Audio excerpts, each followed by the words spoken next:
So ist richtig, Mario. Mit Niederdruck.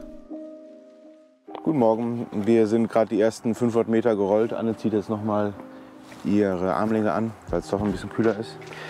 Ja, kühl, ne? Relativ. Ja, kühl jetzt ist auch übertrieben. Genau.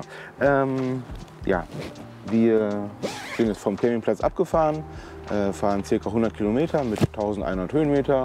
Also relativ entspannt im Vergleich zu den Tagen davor. Ja, wir fahren jetzt in Umbrien um.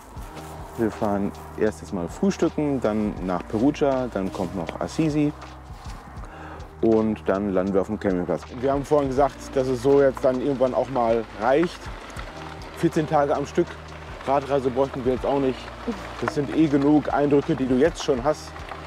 Ja, also das verfliegt dann irgendwie wieder, haben wir den Eindruck. Von daher so ungefähr eine Woche, das passt.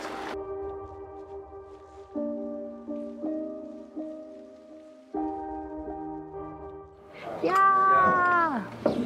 Das ist meins. Nur eins. Ja. Aha, nicht schlecht. Gell? Tja, das ist hier aber meine. Ja. Das hier ist gerade auch witzig. Der Typ hat sich ein Espresso to go geholt, liest jetzt Zeitung mit Warnblinker. Einfach Vor mal, dem Kaffee. Einfach mal 5 Minuten für sich haben, oder? Ja, genau. Genial.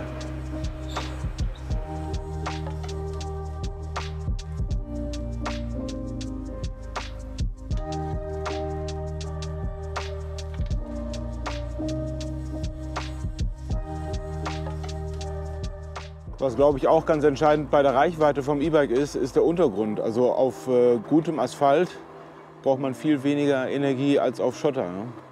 So, wir fahren hier links weiter den Hügel rauf. Den Berg immer weiter hoch. Und mittlerweile haben wir ganz selten eine Eco beim Bergan. Unser Eco-Budget ist verbraucht. Das wird was mit den neuen Rädern.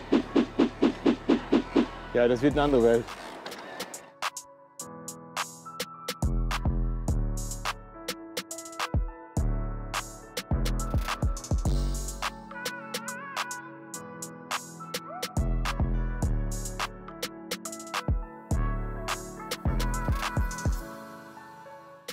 Da unten in dem Ort haben wir gerade noch gefrühstückt. Auto! Kein Auto!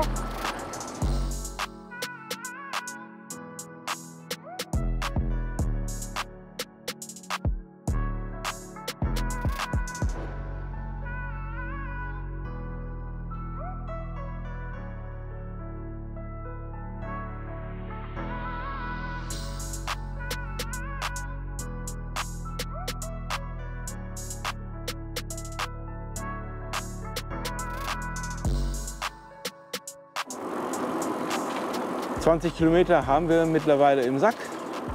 Wir waren gestern Abend auch mal spaßeshalber auf der Homepage vom heutigen Campingplatz und haben versucht, da mal was zu buchen online. Das Kontingent für heute war allerdings erschöpft. Ja, wir fahren jetzt trotzdem mal hin und hoffen, dass wir was bekommen. Andernfalls war ich auch schon auf Booking. Schafis freilaufend und eingesperrt. Okay. Und also auf Booking war ich noch und habe nach Ausweichmöglichkeiten geschaut. Apartments, Privatzimmer und so gibt es auch in der Nähe. Von daher machen wir uns keinen großen Kopf und hoffen einfach das Beste.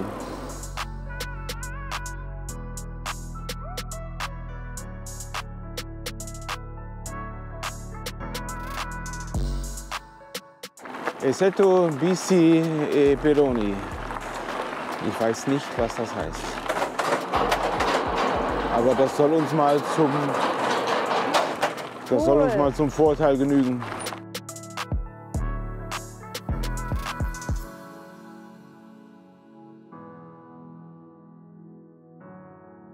Wird sie es schaffen? Sie hat lang genug trainiert. Ja. Also, es wäre auch hierher gegangen, ne? Das wäre kein Problem gewesen. Absolut.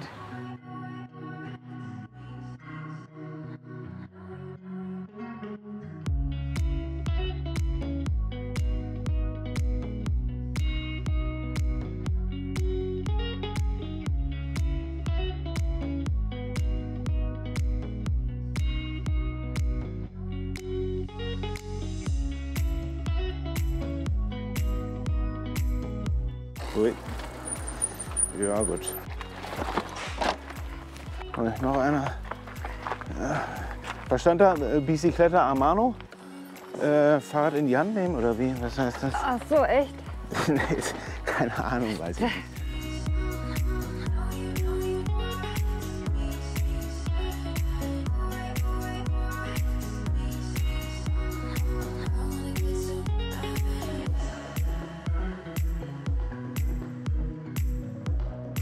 Vorbei, oder? Ja, das sollte klappen. Das ist ja auch nur ein kurzes Stück.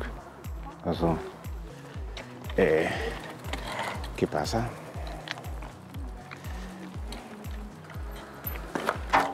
Doing, doing. Ja, so ein Loch ist schon vertrauenserweckend, drückend. Ja, das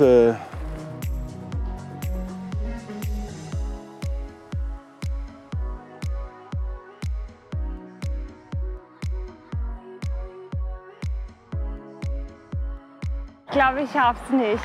übrigens ist Annes Fahrrad schwerer als meins. Das wollte ich mal eben hier gesagt haben.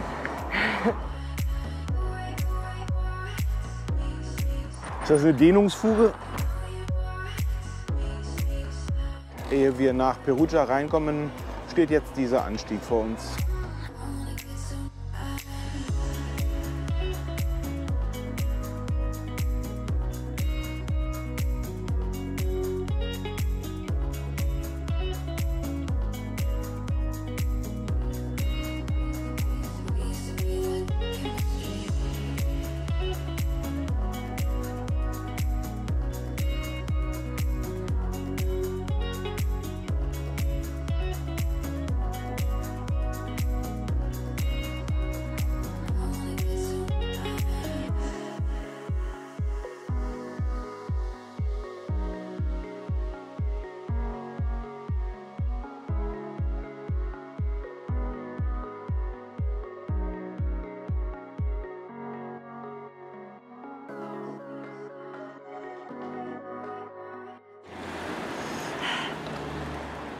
Ganz kurz mal.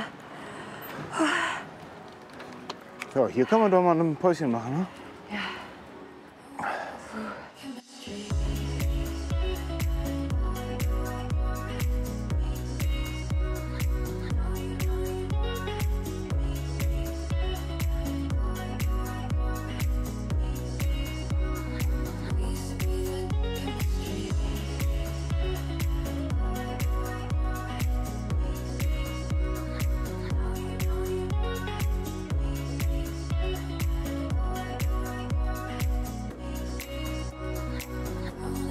Hey, da bist du ja. Wir sind gerade die Abfahrt wieder runter. Wir müssen mal schauen, wie unsere Bremsklötze mittlerweile aussehen. Ich glaube, Ersatz habe ich ja immer dabei. genau, stark beansprucht auf dieser Tour. Ja. Also für die, die es nicht wissen, die Bremsscheiben, die halten ziemlich lange. Aber die Bremsklötze, die nutzen sich schneller ab. Und da sollte man auf so einer Tour immer Ersatz dabei haben. Da oben auf dem Marktplatz haben wir gerade noch eine kleine Rast gemacht, Paninis gegessen, was getrunken. Ja. Ja, und jetzt geht's weiter. Es ist jetzt 10:35 Uhr, 44 Kilometer sind wir schon gefahren, 53,6 sind es noch und es geht schon wieder runter. Ich mache die Kamera aus. Ich hatte die Hoffnung, ich habe die richtige Abzweigung genommen. Hast du?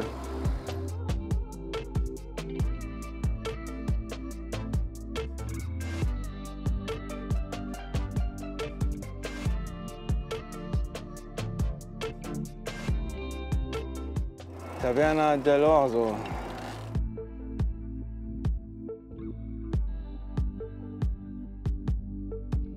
Ja, heute echt schlechte Straße, also schlecht geteerte Straße oftmals. Guck dir das an.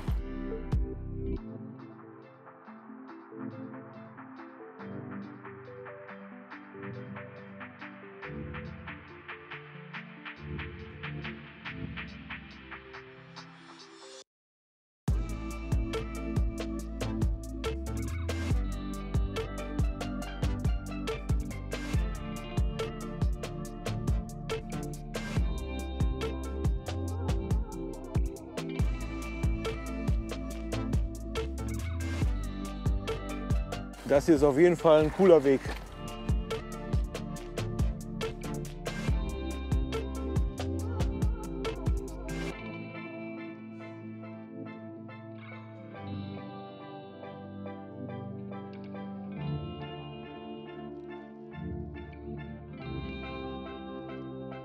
Das ist wohl Assisi. Da geht's jetzt hoch.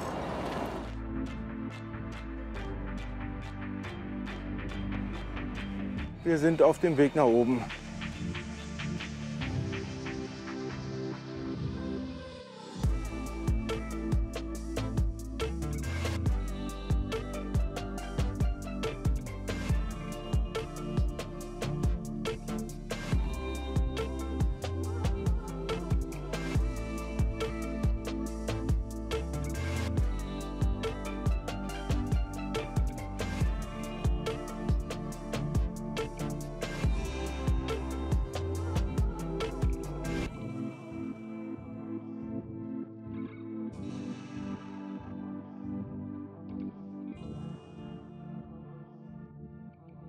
Jo, jetzt geht's hier runter und auf zum Campingplatz.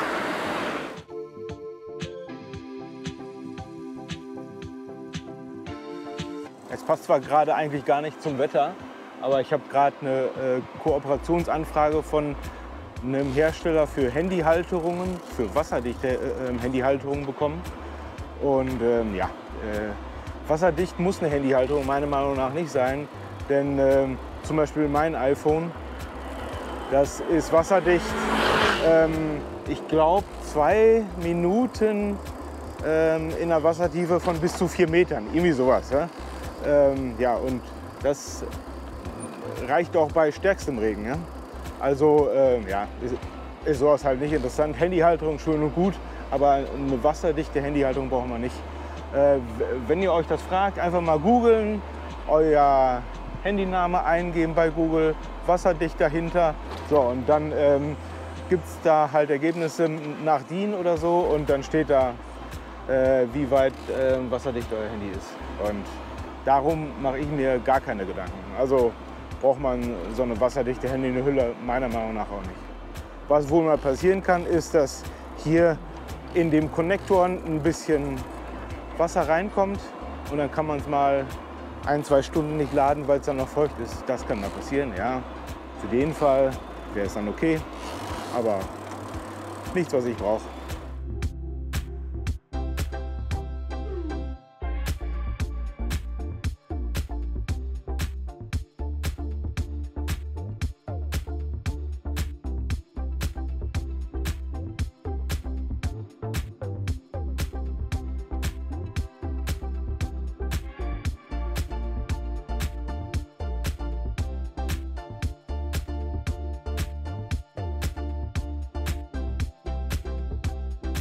Wir sind jetzt 12 Kilometer vom Ziel, um 13 Uhr. Wir kommen heute mal richtig früh an. Wir hoffen, die machen da keine Siesta.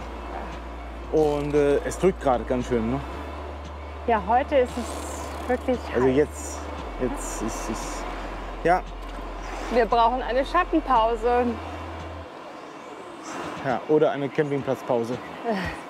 Das war gerade crazy. Da unten ist privat und wir mussten ganz schnell schalten und hier hoch. Ziemlich steil war. Ja. Ja, und hier ist jetzt ganz schön.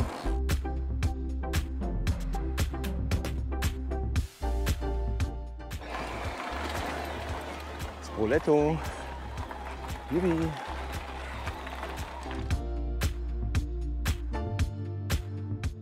Also der Radweg Venedig-Rom im Juli, August ist schön leer. Warum wohl? Oh. It burns on the skin. Sollen wir ein feuchtes Tuch? Sonnencreme. Sollen wir ein feuchtes Tuch? Sollen wir ein feuchtes Tuch? Sollen wir ein feuchtes Tuch fürs Gesicht? Fürs Gesicht. Ich muss eh ans Raus. Für die Hände. Für die Hände. Bietet sich sowieso für viele Sachen an. Ne?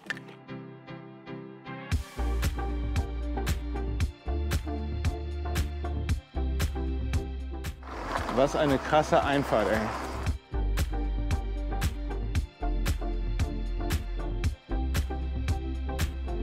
Also, das ist gesperrt. Deswegen müssen wir jetzt noch die letzten Kilometer hier die Hauptstraße nehmen. Irgendwo da hinten ist der Campingplatz.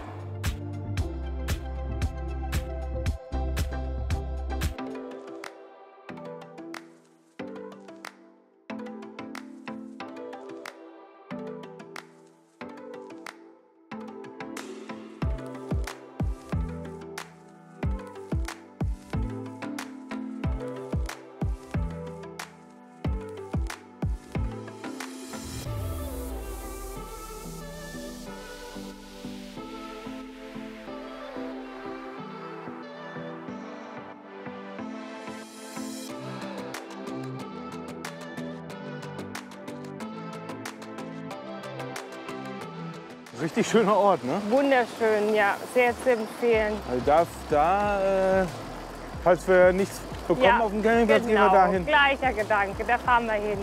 3 Kilometer sind es noch. Wir müssen jetzt da hoch und da ist dann der Campingplatz. 15% Steigung.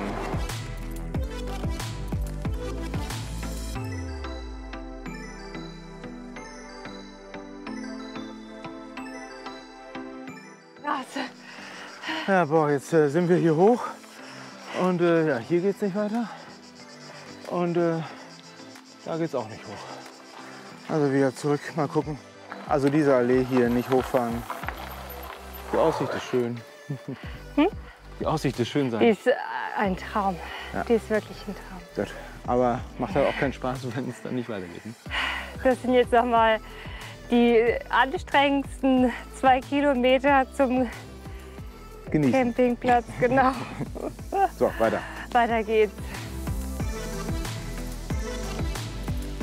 In Sport noch 6 Kilometer Reichweite.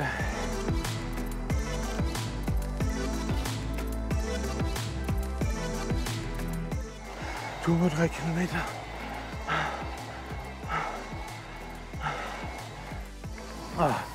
Wir sind oben. Campingplatz Pian di Bocchio. Ja. Das sieht hier schon mal schön grün aus. Alles gut? Ja, alles gut. Also, sofort ein Bändchen umziehen, weil wir haben da ja unsere Erfahrung. Hier gibt es einen Pool. Geil. Okay. Warte, machen wir gleich. Genau, wir können unseren Platz hinstellen, wo wir wollen. Mhm. Ich habe auf 19:30 Uhr, da öffnen die. Das Restaurant habe ich schon mal reserviert. Geil. Und das hat jetzt hier die ganze Zeit anscheinend offen, die Bar, weil da gehen wir auch noch hin. Also. Nach diesem Anstieg. Ja, das war schon something heftig. Gut. cool. Und Strom? Strom ist dabei und auch an den Plätzen und ich habe 4 Duschmarken. Bezahlen können wir später, so sie macht jetzt hier die... Und für mich keine Duschmarken, oder wie? Ja, doch, 4 Stück. Ja. Natürlich auch. Hallo. Hallo. So, jetzt haben wir es gleich, 19 Uhr. Wir sind frisch geduscht, wir haben noch mal den Pool hier ausgiebig genutzt. Das ist wirklich sehr schön. Wir hatten auch tolles Wetter, kann man das super genießen. Genau, also es sind 3 Pools. Ein kleinerer, ruhigerer mit 1,50 Meter Tiefe, der große mit 1,40 und dann gibt es noch einen Kinder- oder Babypool. Ja. Genau. Da gibt es eine Bar dabei, das war echt gut. Genau, generell, also auch hier wieder Supermarkt und auch so ein kleine Bars dabei. Wir haben jetzt für heute Abend auch hier in dem Restaurant reserviert. Ich glaube, es ist gut besucht. Werden wir mal gucken. Ja. Ja, und der Campingplatz ist grundsätzlich mal sehr gut. Also es gibt ja mehr Supermarkt, Bar, Restaurant. Cool. Dann hier diese Wald-Campinglandschaft ist echt cool. Es gibt so viele Terrassen hier. Du hast praktisch freie Wahl oder weißt gar nicht, wo du dich hinstellen sollst, weil es gibt so viele Möglichkeiten.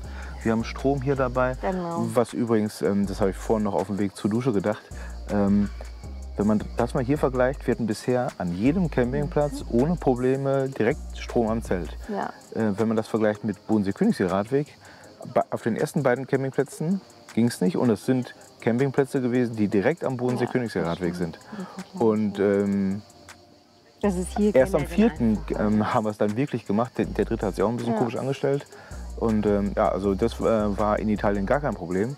Das müssen wir auch mal positiv hervorheben. Ja, weil man sieht viele, die eigentlich hier oft große Zelte einfach haben mit Familien und mit dem Auto da sind. Also das heißt eher nicht so ganz wohnwagenlastig, also, sondern eher Zelte. Große Zelte natürlich, aber das merkt man, das ist, glaube ich, sind die hier viel mehr drauf eingestellt. Weil das auch immer, wenn man bei der Rezeption jetzt gefragt hat, das ist immer dabei. Also stellt sich anscheinend gar nicht die Frage, habe ich den Eindruck. Mario hat schon gesagt, so von den Rahmenbedingungen hier, die sanitären Anlagen sind zwar ein bisschen so in die Jahre gekommen, Dusche und Toilette sind in einem Raum so zusammen, aber Das ist ein bisschen komisch. Okay. Also Ja. man braucht Duschmünzen, das darf man. Du brauchst eigenes Toilettenpapier. Genau, eigenes Klopapier, aber auch das hatten wir Ja. schon. Ja. Also es ist immer ein bisschen Badekappe gewöhnungsbedürftig. Im Pool? Aber die Dusche, wenn sie dann läuft, war gut. Ne? Ja, Also ich war habe angenehm. hab da gern geduscht. Absolut. Ja, und apropos Duschen, also von oben kommt heute wahrscheinlich auch noch ein bisschen Wasser. Gewitter. Es wird gewittern, so irgendwie ab 0 oder 1 Uhr. Und das heißt, wir können dann unser Cabrio-Zelt, also Cabrio-Zelt, damit meinen wir, dass wir nur das Innenzelt nehmen. Ne? Das müssen wir dann nochmal die Außenhülle erweitern gleich. Ja. Und was wir auch noch gar nicht erzählt haben, weil wir jetzt also keine Vorzelte mehr haben, weil ja die Außenplane fehlt, haben wir dann am Fahrrad meist die Taschen soweit möglich dran gelassen. Es erspart auch einfach Zeit. Also ich fand es bisher super praktisch. Man hat morgens irgendwie weniger so dran zu hängen. Also Ja, genau. wir nutzen das jetzt einfach, weil das Wetter das so hergibt. Also war gut. Ja. Ja.